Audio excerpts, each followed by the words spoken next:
오늘 본문은요, 우리에게 아주 중요한 사실을 우리에게 말씀합니다. 무엇이냐면요, 후회했다고 다 회개가 되지 않고요, 슬퍼했다고 다 순종으로 나아가는 것도 아니고요, 그다음에 잘못을 인정했다고 다 하나님의 뜻을 따르는 것이 아니라는 것이죠. 오늘 보면 민수기 14장에 보니까요, 하나님께서 이제 가나안 정탐꾼을 보내었을 때 10 정탐꾼이 우리는 갈 수 없다라고 이야기했습니다. 그래서 많은 사람들이 동조하면서 그럼 우리도 못 가겠다 라고 얘기했을 때, 그렇다면 너희들은 이제 광야로 들어가라. 즉 가데스 바네아에서 올라가면 가나안 땅이거든요. 근데 하나님은 방향을 어디로 바꾸시냐면 광야로 바꾸시는 것을 볼 수 있어요. 그랬더니 오늘 이 말씀을 듣고 오늘 본문의 내용이 39절 또 45절 말씀이 이제 하나님의 그 메시지를 듣고 이스라엘 백성들이 뒤늦게 후회했다는 거예요. 아, 하나님께서 약속하신 그 땅을 우리가 들어갈 수 있는데 우리가 두려워 떨어서 들어가지 못하였구나. 그럼 우리가 올라가겠습니다 라고 이야기하고 있는데, 오늘 겉으로 보면 되게 좋아 보이죠. 왜냐하면 올라가라 했는데 올라가지 않고 있다가 뒤늦게 후회하고 올라가지 않습니까? 겉으로 보기에는 되게 대단한 결단처럼 보이지만 오히려 그 행동을 모세는 막고 있는 것을 볼 수 있어요. 올라가지 말아라. 제일 중요한 단어는 뭡니까? 너희들의 여정에 하나님이 함께하지 아니하신다. 오늘 우리의 신앙생활 가운데 너무나 중요한 것이 있어요. 그것은 바로 하나님이 함께 가시지 않는다. 하나님이 함께 하시지 않는다면 우리가 어떠한 것들을 다 가지고 있을지라도, 우리가 가지고 있는 모든 것을 다 우리가 품고 있어도 우리 인생에 하나님이 없으면 이것은 가장 불쌍한 인생이 아닐 수밖에 없다는 것이죠. 오늘 본문의 메시지는 바로 그것을 이야기하고 있습니다. 말씀을 통하여서 참된 회개가 무엇이고 또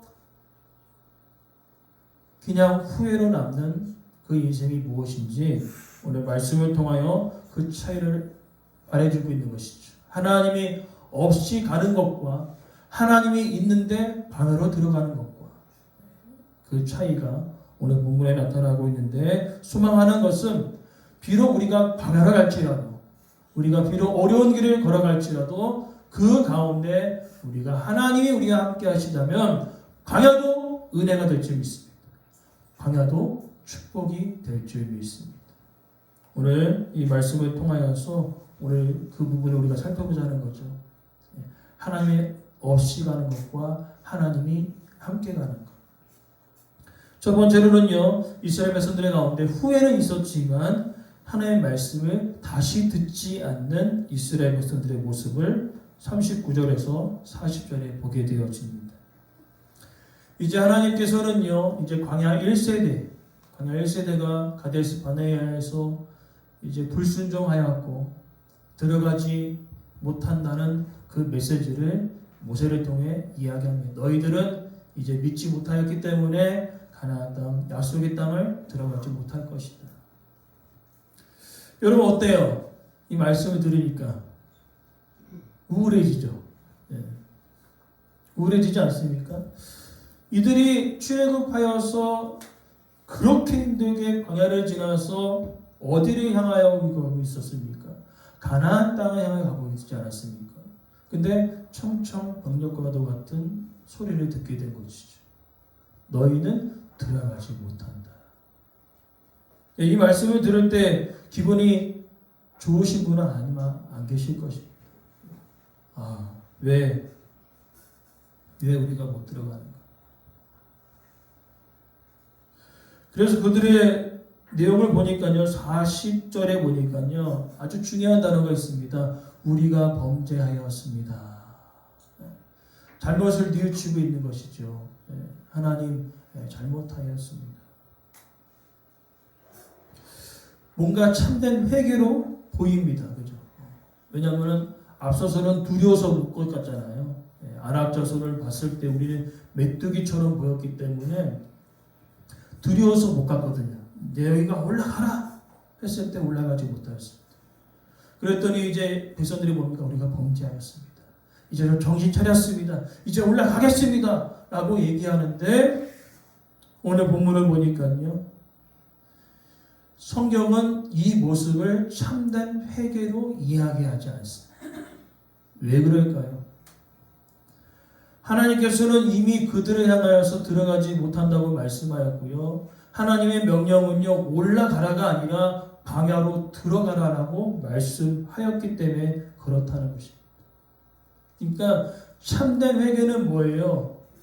참된 회개는 내가 죄를 인정한 다음에도 하나님의 말씀을 따라가는 것입니다. 오늘 하나님께서는요, 그 세대들 가운데 올라가는 것이 아니라 광야로 들어가는 것을 말씀했습니다. 그러나 그들은 아침 일찍 일어나 결단하고 올라가려고 합니다. 어제는 뒤로 물러섰는데 오늘은 또 갑자기 올라간다고 이야기하고 있죠. 겉으로 보면 대단한 결단처럼 보입니다. 그죠? 어제는 두려워서 못 갔다가 이제는 하나님의 말씀을 듣고 아닙니다. 이제 가겠습니다. 라고 얘기하고 있는 것이죠. 그러나 여러분 중요한 것은 뭡니까? 순종은 내 말을 따라서 행동을 옮기는 것이 아니라 순종은 하나님의 말씀을 따라서 내 행동을 수정하는 것입니다. 이것이 순종이라는 것이죠. 그럼 우리는 착각하며 진행한다는 거죠. 하나님께서 말씀하셨지만 내가 원하는 방향으로 갈 때가 있어요. 그러면서 이야기하죠. 이것이 하나님의 뜻이다. 그러나 오늘 본문은 이야기합니다. 하나님께서 원하시는 것은 올라가는 것이 아니라 그들이 광야로 내려가는 것이었습니다. 그래서 참된 회개는 무엇인지 아십니까? 내 마음이 편해지는 방향으로 가는 것이 아니라 하나님께서 지금 말씀하시는 방향으로 돌아서는 것입니다. 내 마음이 그래도 좀 못 올라갔잖아요. 어저께 두려워서. 그러니까 이스라엘 백성들의 마음이 편한 것은 뭐예요? 그래도 올라가라 했으니까 올라가자. 올라가는 것이 마음에는 편한 것 같아요. 그러나 하나님께서 원하시는 방향은 어디입니까? 광야였어요. 그럼 우리가 때로는 이렇게 생각할 때가 있는 것이죠. 하나님의 말씀을 따라가다가 때로는 우리가 방향을 잘못 들어서 후회할 때가 있잖아요. 그때 우리는 어떻게 해야 합니까? 후회한 뒤에 하나님께 묻지 않아요. 그리고 내 마음대로 행동합니다. 내 방식대로 그 문제를 해결하려고 해요. 좀 더 쉽게 설명해 볼까요? 잘못한 것은 알지만 내 자존심은 내려놓지 않습니다. 상처 준 것은 알고 있지만 직접 다가가서 사과하지 않습니다. 기도 없이 결정한 것이 잘못된 것은 알지만 다시 기도하기보다는 내 방법으로 문제를 해결하려고 할 때가 많다는 것이죠. 그래서 이스라엘 백성들이 오늘 우리가 내가 범죄하였습니다 라고 얘기하고 있지만 하나님께서 말씀하시는 그 지금 하나님께서 말씀하신 그 광야의 길로 걸어가는 그 길을 무시하고 있었다라는 것이죠. 그들의 슬픔은요, 그들의 통곡은요, 회복의 길로 나아가지 못하게 만들었다는 겁니다. 우리가 길을 걸어갔을 때, 때로는 길을 이탈했을 때 후회할 때가 있잖아요. 내가 이 길을 잘못 들었구나. 이런 후회할 때 여러분 어떻게 하실 건가요? 삶을 살아가면서 저도 인생을 살아가면서 후회할 때가 많죠. 이 길로 걸어가서는 안 되는데 후회할 때가 많아요. 근데 대부분 후회하고 그것으로 멈출 때가 많습니다. 그러나 오늘 우리는요, 후회해서 멈추면 안 된다는 겁니다. 참된 회개가 되려면요, 반드시 하나님의 말씀을 붙들어야 된다는 거죠. 즉, 하나님 내가 잘못된 방향으로 가고 있습니다. 거기에서 멈추는 것이 아니라 하나님 그렇다면 이제 하나님께서 원하시는 방향이 무엇인지 그 방향으로 주님 내가 가겠습니다. 잘못을 인정하고 방향을 수정하는 그 행동까지 나아가야 우리는 후회하는 인생에서 참된 회개로 나아가는 인생이 될 수 있다는 것이죠. 그리고 두 번째로 살펴볼 것은 열심은 있었는데 하나님의 임재가 없었다는 겁니다. 우리가 신앙생활에서 제일 조심해야 할 것이 바로 이것이었습니다. 오늘 이 말씀을 준비하면서 한 책이 집에 있는 한 책이 눈에 들어오더라고요. 당신의 열심이 위험한 이유. 그 책이 확 들어오더라고요. 잠깐 읽어보니까 참 우리가 잘못 행동하고 있었던 부분들이 너무나 많다는 거예요. 무엇이냐면은 우리의 열심을 순종으로 이해할 때가 너무나 많았다는 거예요.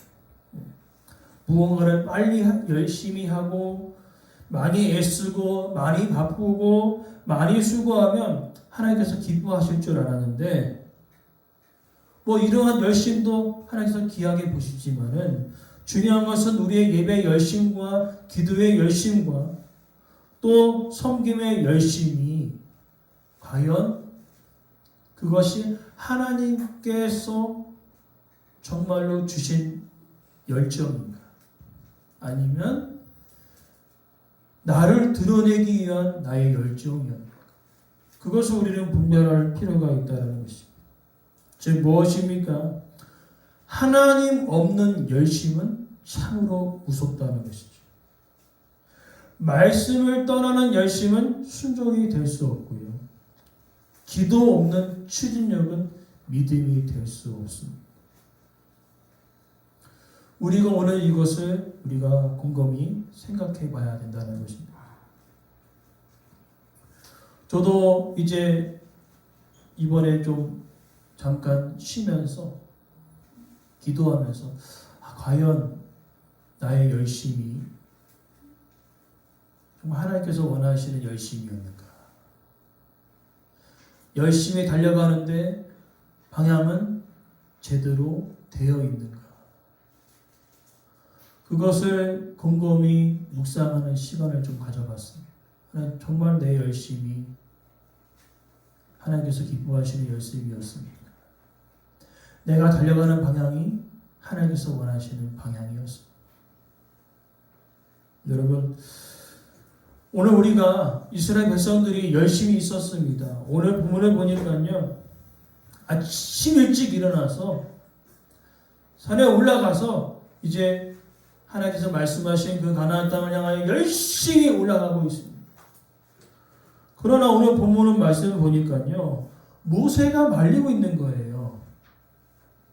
잠잠하라. 올라가지 말아라. 왜 올라가지 말라고 말씀하셨습니까? 그런 43절 말씀이 정말로 중요한 말씀입니다. 함께 따라합시다. 여호와께서 너희와 함께하지 아니하시느니라. 아멘. 여러분, 우리가 가는 그 길이, 우리가 중요한 것은요, 그 일이 되느냐 안 되느냐가 중요한 것이 아니라 그 일에 성취가 있느냐 없느냐, 그 일의 결과가 있느냐 없느냐, 그것이 중요한 것이 아니라요, 우리의 과정 가운데 하나님이 함께하고 계시느냐, 내가 일하는 곳에 우리의 가정 안에 하나님이 함께하고 계시느냐 안 계시느냐, 그것이 중요했다라는 것이죠. 그래서 우리는 어떻습니까? 하나님이 함께 하시지 않는 그것을 우리가 모른다면 가정의 문제를 해결할 때 우리는 이럴 수 있어요. 좀 더 쉽게 설명하자면요, 부부 사이를 회복하고자 합니다. 그러나 어떻게 합니까? 회복하기를 원하는데 내 감정만을 앞세울 때가 있어요. 이제 좀 얘기해보자 해놓고요, 내 얘기만 늘어놓을 때가 많다는 것이죠.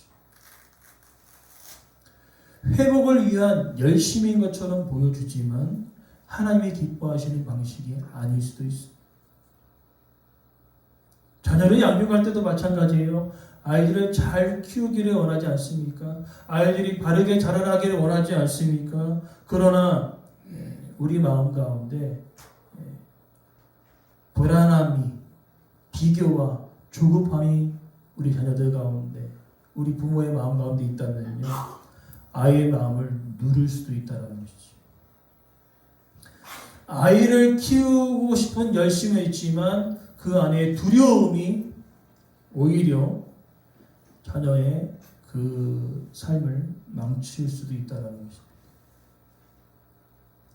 마찬가지로 우리가 가정과 교회 안에서도 마찬가지입니다. 우리가 교회에서 무슨 일을 하든지 간에 내가 어떤 일을 섬길 때 마음이 혹시 불편하다면 여러분 그때는 내려놓는 것이 좋습니다.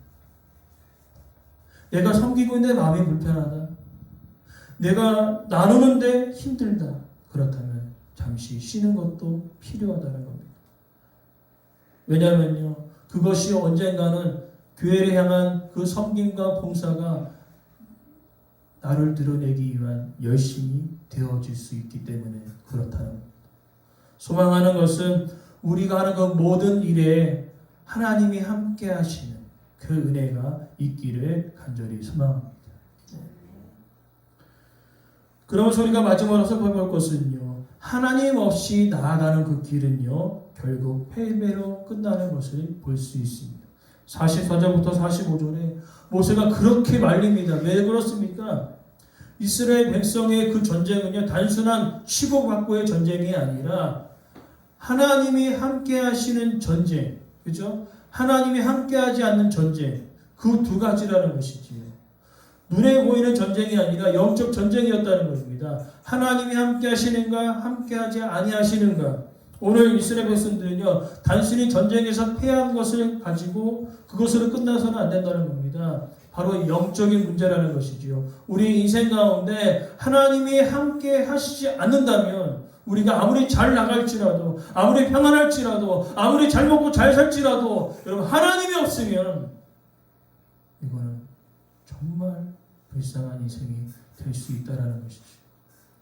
그러나 여러분 방향으로 들어갈지라도요 그것이 여러분 하나님이 함께 하시면요 그게 은혜가 될 줄 믿습니다. 처음으로 인생 처음으로 이렇게 많이 아파봤는데요 희한하게 기쁜 거예요. 희한하죠? 아픈데 기쁘더라고요. 여러분들이 걱정되셔서 전화 오시는데 얼마나 감사한지. 아픈데도 기뻐요. 이거는 경험한 사람만이 알 수 있는. 걱정해 주시고 전화해 주시고 또 목사님들도 그냥 계속 전화 오시고 그래서 쉬어야 되는데 쉬질 못하는 거예요. 성도님이 우리 교회 집사님 전화 오시면 좀 쉴만하면 목사님이 전화하고 좀 쉴만하면 또 전화하고 그러면서 계속 한 수요일 목요일은 전화만 계속 받았어요. 누워서 약 먹고 쉬어야 되는데 전화하고 전화하고. 근데 처음에는요 이렇게 전화가 오냐 지금 말하기도 힘든데 왜 이렇게 전화가 오냐 했던데 뒤돌아보니까요 너무 감사해서 울었어요. 하나님 감사합니다. 제가 이렇게 사랑받고 있다는 것이 너무나 감사해요. 고난이 기쁨이 되더라고요. 여러분 힘들어요. 보는 것도 힘들고요. 말하는 것도 힘듭니다. 근데 되게 기뻤어요. 이를 통해서 우리가 기도할 수 있었구나. 지금 제가 보는 이 고난은 힘들 수 있으나 여러분이 함께하고 계시고 하나님이 함께하고 계시다는 것을 믿으니까요. 세상 기쁘더라고요. 그래서 저희 집에요. 웃어요.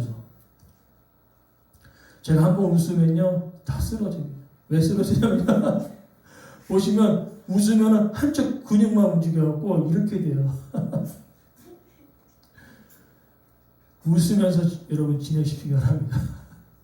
하나님 함께 하시면 슬픔이 변하여 기쁨이 되어집니다.